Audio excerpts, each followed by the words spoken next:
Bismillahirrahmanirrahim. Assalamualaikum warahmatullahi wabarakatuh. Yang saya hormati pengasuh Pondok Pesantren Zainul Hasan Genggong, Kiai Haji Mutawakil Allah SHMM. Yang saya hormati Bapak Rektor Universitas Islam Zainul Hasan Genggong, yakni Bapak Abdul Aziz BA MAG. Dan tak lupa pula yang saya hormati dosen pembimbing 1, yakni Bapak Haji Fathullah Rusli MHI, dan dosen pembimbing 2, yakni Bapak Sony Irawan MH. Dan tak lupa pula saya banyak berterima kasih kepada kedua orang tua saya, Bapak Imamuddin dan Ibu Suniati, yang telah menemani saya, memimpin saya, dan mempercayai saya sampai tugas akhir ini. Dan di sini saya sendiri, Hani Rosidah, dari Prodi Hukum Keluarga Islam Fakultas Syariah, akan sedikit mengulas proposal saya yang berjudul Tinjauan Hukum Islam dan Hukum Positif terhadap Penyalahgunaan Harta Waris Anak Angkat. Latar belakang yaitu di Indonesia pengangkatan anak dikenal sejak zaman Majapahit. Dalam kitab Kutara Manawa atau kitab perundang-undangan agama ditemui perkataan anak pungut dari orang lain yang mengindikasikan pada masa itu sudah dikenal lembaga pengangkatan anak. Dewasa ini pengangkatan anak umumnya mempunyai beberapa tujuan atau motivasi, diantaranya untuk meneruskan keturunan jika dalam sebuah perkawinan tidak memperoleh keturunan.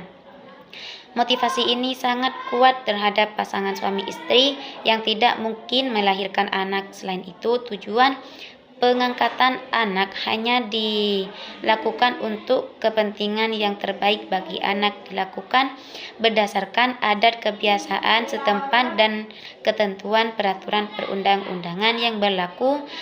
Ketentuan ini sangat memberikan jaminan perlindungan bagi anak yang sifatnya memang sangat tergantung dari orang tuanya.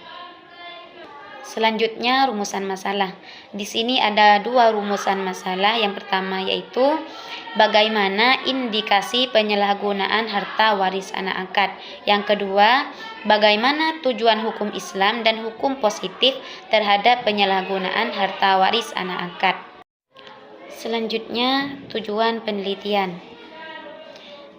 Yang pertama ialah untuk mengetahui indikasi penyalahgunaan harta waris anak angkat. Yang kedua, untuk mengetahui tinjauan hukum Islam dan hukum positif terhadap penyalahgunaan harta waris anak angkat. Selanjutnya, manfaat penelitian. Secara teoritis, yang pertama, penelitian ini diharapkan dapat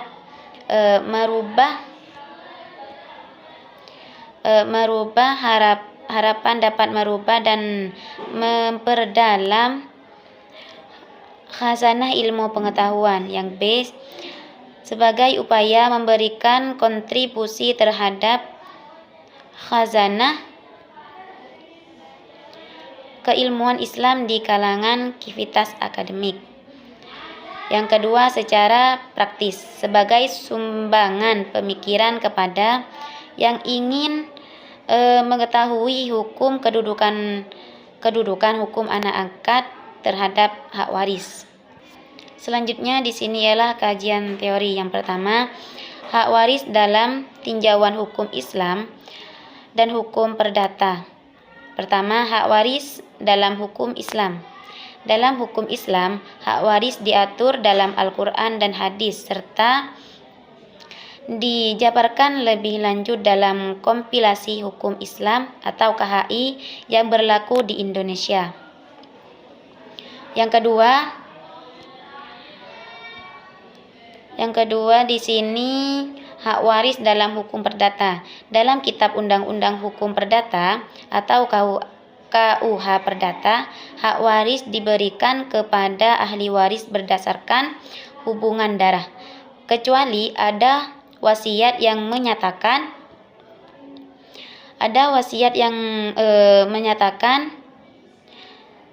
pembagian berbeda. Yang B, penyalahgunaan harta waris anak angkat. Yang pertama, pengertian anak angkat.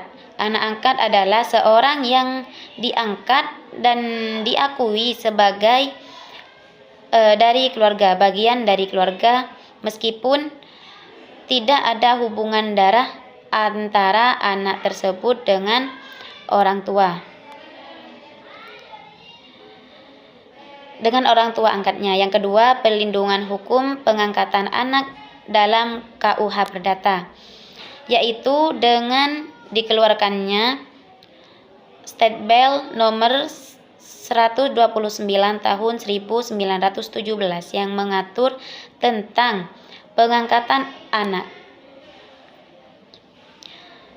Statbel 1917 nomor 129 seperti yang disebutkan oleh pemerintah Belanda yang merupakan kelengkapan dari KUH Perdata atau BW yang ada, maka untuk mengemukakan data adopsi menurut versi hukum barat. Ini semata-mata beranjak dari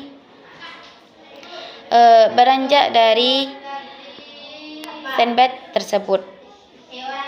Selanjutnya, kerangka konseptual.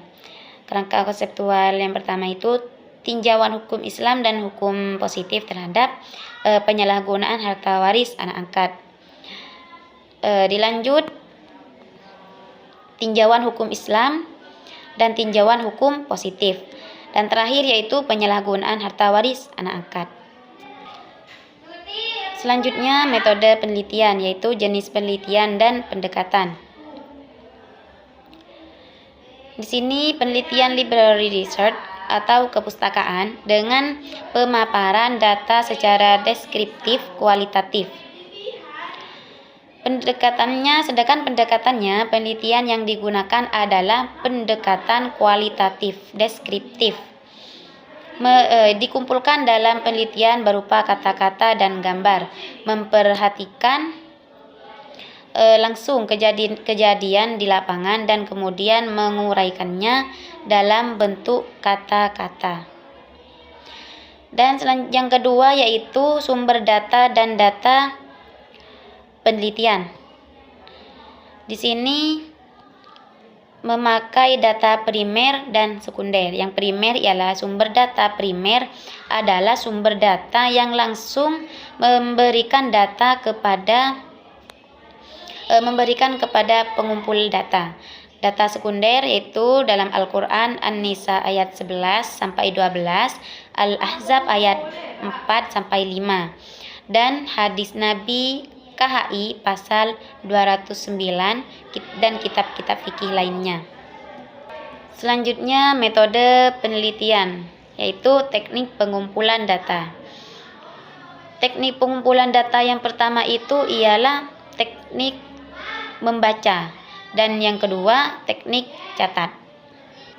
Dan yang terakhir ialah teknis analisis data. Yang pertama, kondensasi data, yang kedua, penyajian data, dan ketiga, kesimpulan kegiatan analisis. Mungkin ini saja yang dapat saya sampaikan. Akhirul kalam. Assalamualaikum warahmatullahi wabarakatuh.